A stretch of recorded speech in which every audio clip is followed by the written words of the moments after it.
But yeah, Robert, I just trying to get to know my neighbors and connect and bridge the gap between the housed and unhoused. And I appreciate your time. No problem.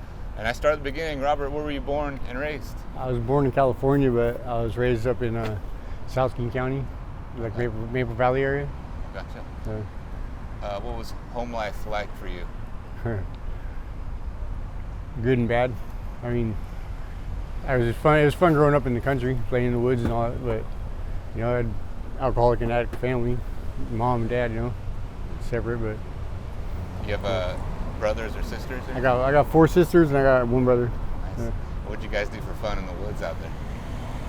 Well, we hunted squirrels and grouse. You know, went fishing in a little stream. We played hide and seek, cops and robbers. We got older, shot each other with BB guns. You know. Tested each other's limits, I'm sure. Yeah. Nice, right on. Yeah. So you said you had an alcoholic dad. Cordy. Yeah. An alcoholic dad? Yeah, I didn't grow up with him though. He was in California. Oh, gotcha. I grew up with my mom. It's just your mom? Yeah. What do you remember? Like, she was raising how many kids, you say? 5 of us. By herself? Yeah. Yeah, I'll say this about her. My 3 younger sisters, she did a good job. You know, she had to learn as she went. You could tell she did. I didn't understand at the time, but I see now she did learn as she went. She got better, you know, as she got more experience. But it wasn't real good at first, you know. Yeah, a lot of us kind of learn as we go and don't do the best. You went to school, high school, and yeah, I went to Parker High School. I wasn't locked up in juvenile, so didn't go to. I got to go all the way to junior high, and then I did a little bit of high school at my junior year. Yeah, I got locked up again. Well, so I got my GED though. What? I got my GED. Oh, good, great. What were you doing to get locked up? I was stealing cars, just stupid shit like that, you know. Riff raff. Yeah. What was that path like? You know, meeting the wrong people, or just like? Well, I mean, the people I grew up around were good people. I grew up around bikers. They were good people. They treated me good, you know. But it was when going down to like California and being down there in the late '80s and early '90s, visiting and stuff. You know, during like the gang wars, everybody calls them. What year was this? You think? You know, back in the late '80s, like 88, 89, I was down there. Yeah.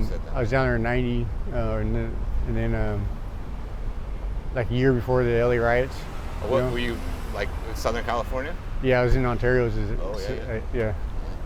Down in like East LA or whatever. Yeah. I went to school in Pomona for a minute. Oh, gotcha. And that's your dad? Yeah.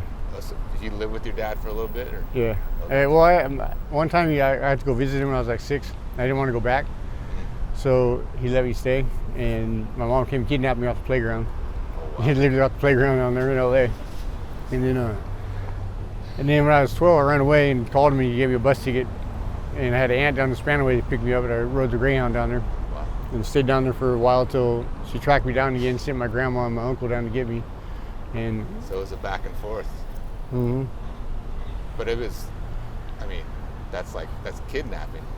It was, yeah. I mean, Amber Alert today. Oh, wow. Yeah. Hold on real quick. Oh, just right. That's over. I'm right across the street. You just rode by me. Right past that motorhome on your left. All right. Over by the church. You'll see the camera. You'll see me in the camera. I'm on camera right now, so I gotta get up. All right. Yeah, come on. All right. Sorry. Don't worry about it. It's all part of it. That's my ex-girlfriend. It's probably not going to become my ex. I don't know, man. We love each other, but it's hard out here in the streets. Yeah. It's hard. I can imagine. Yeah. How did you meet her? A friend took me to another friend's camp, and she was one of the camping areas there, and I met her a few years ago. And then we got together in April. Actually got together this year. But we know each other for A few years, Yeah. like 5 years. Oh, Well, nice. like known of each other for like 10, but you know. Well, Robert, so you lived in California, you came back up here. Yeah. When did you come back up here then? 1990. Oh, 1990. So Yeah. you've been here a while. Yeah. And when you came back up, what did you do? Did you come back live with mom, or? Yeah. With my mom. And then And tell me about that I can hear- transition to getting out of mom's house to where. well, it was cool, but then, you know, I mean, it was fun to be down there with my dad and my brother, but I miss my family up here. I miss my friends. I miss some of the stuff. It was fun down there too, but it was like I liked both places. Yeah, yeah. You know, and the biggest resentment was really against my mom, so that was really the only reason I hated being up here. I mean, I had nothing wrong with my sisters or anything like that. So Yeah. it just So did you start working or?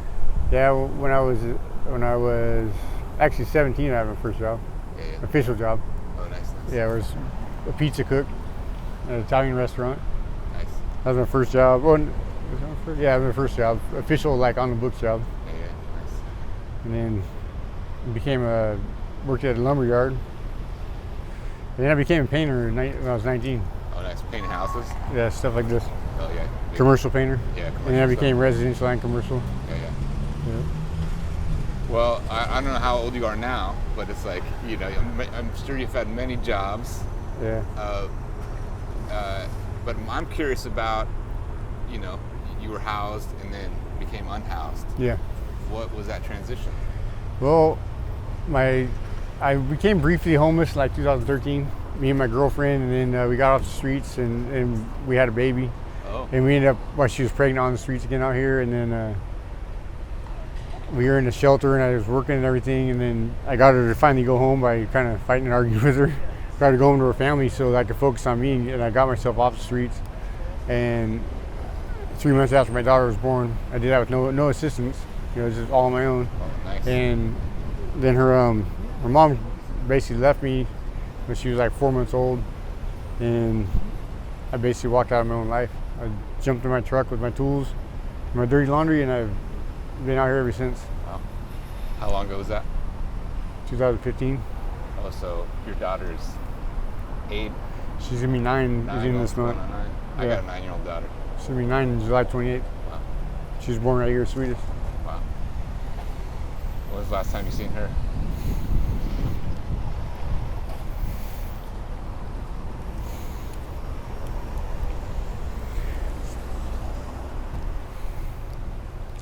It's been a while. 8 years.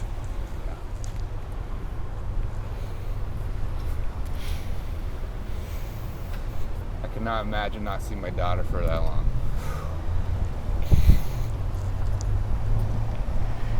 Yeah. The worst part is, when you have to look at yourself and realize that it wasn't my fault at the beginning, but it kind of became my fault because I walked out of my own life. I came out to the streets. I became a drug addict. I had two jobs and everything when I walked out.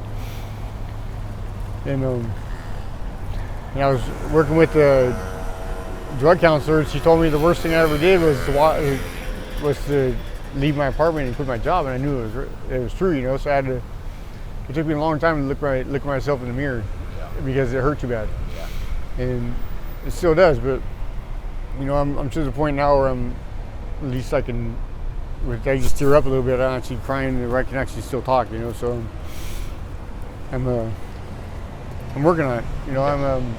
I went to treatment this year, and got out in April. I did it on my own, It's part of the parenting plan, but just got tired of the stuff out here, and freaking feels good. I'm getting ready to hopefully get this job sweeping the sidewalks for $24 an hour for the county. So, I got my license, I got my social security card, I got stuff ready to go. I just, got to go do it. Well, I mean, it sounds like you've done it before. Yeah, You know how to do it again. Yeah, and I'm getting this help right now because I have my attorney. I'm on bail right now, and my attorneys are actually have a mitigation lady that's working with me to help me get housing and help me with everything I need. So I have some support like that, and you know, it's cool. Then I do as much as we sometimes don't get along. She's been very helpful. My girlfriend over there, ex. You mentioned earlier something about a head injury. Yeah, 2015, right after I was still seeing my daughter, actually, because I was at visitations, and I was working, and this is after after I walked out my own life. I got one of my jobs back, and I was staying with the ladies I knew from AA, and I was seeing my daughter once a week, you know, and then ended up wrecking my bike once, and in the unit coming down East Lake Avenue, I wrecked and rolled, and I didn't realize I broke the helmet. That's how hard I hit. I do not remember hitting my head. And about a month later, I got jumped and put in a coma in Edmonds. So you got jumped and went into a coma? Yeah, I was in coma medically induced for 3 days. Wow. So I was bleeding out my brain. Wow. And I haven't seen my daughter since. Wow. And that was 8 years ago? Yeah. It was back in 2015, 8 years. Is your daughter, is she in Seattle? In Kent. Oh, so she's not too far. No. I know. I'm close. I'm close to being able to see her. I was hoping to do it by her birthday, but what's the barriers, I guess? I have to go down there to the courthouse to get the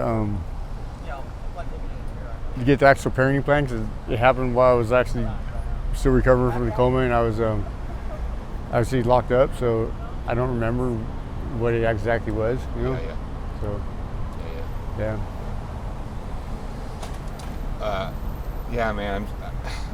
It's a shame. I feel like, you know, everyone's going to think, just call her. Just dial the number and say, hey. I've tried, but they won't respond to me. They won't respond. Yeah. I've tried to contact them. I've sent letters through over the years, you know, stuff like that, and they really don't respond. And so, but I still have all my rights, you know. Yeah, well, that's what I mean. You have rights. Yeah. As a parent, as a dad, right? Yeah, I still have all of them. For the last 7 years, it's been completely my fault, because I've been it's easier just to numb myself by getting high and hanging out with people out here and getting used to just sitting around doing nothing all day and avoiding reality, you know.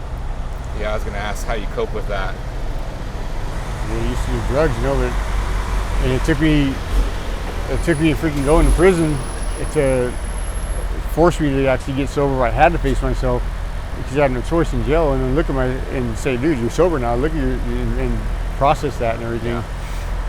And they tried to change their last name while I was in there, actually, you know, and that hit hard. And so but I had to deal with this. I had to deal with it myself. It wasn't I couldn't go do some drugs and, you know, freaking forget about it. I had to face it every day, and there's nothing better to do when you're in jail. All you can do is think. Yeah. When you're in prison, all there is to do is think, you know. Yeah. And so I had a lot of time to think about it, and you know, I'm getting there. Man, I hope you guys get in contact. You know, I know how much my daughter needs me, and I'm sure she needs you. Yeah. Robert, is there something that you want people of Seattle to know?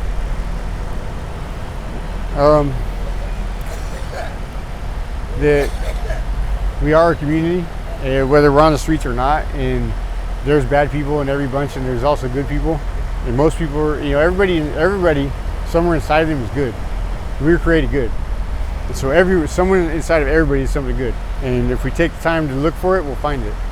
And so the people that are out there that are kind of a little bit nervous about homeless people, or even a drug addict, or people that look like they're scary looking, they're not scary if you just treat them like a human being.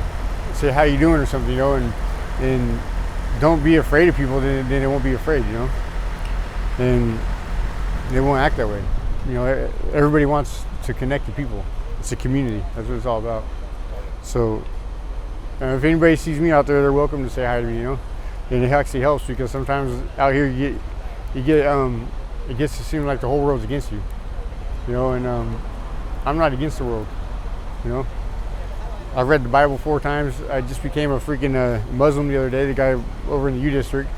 You know, I've read the Quran a little bit, and I believe that we were created maybe not in the God that the churches try to say we're supposed to worship or whatever, but definitely there's something bigger than us, and we all have a purpose, you know. So. All right, man. It's good to hear your voice. Thanks for sharing part of your story, man. No problem. Appreciate it. Yeah. Let me grab it for you. Open for a hug? Yeah, man.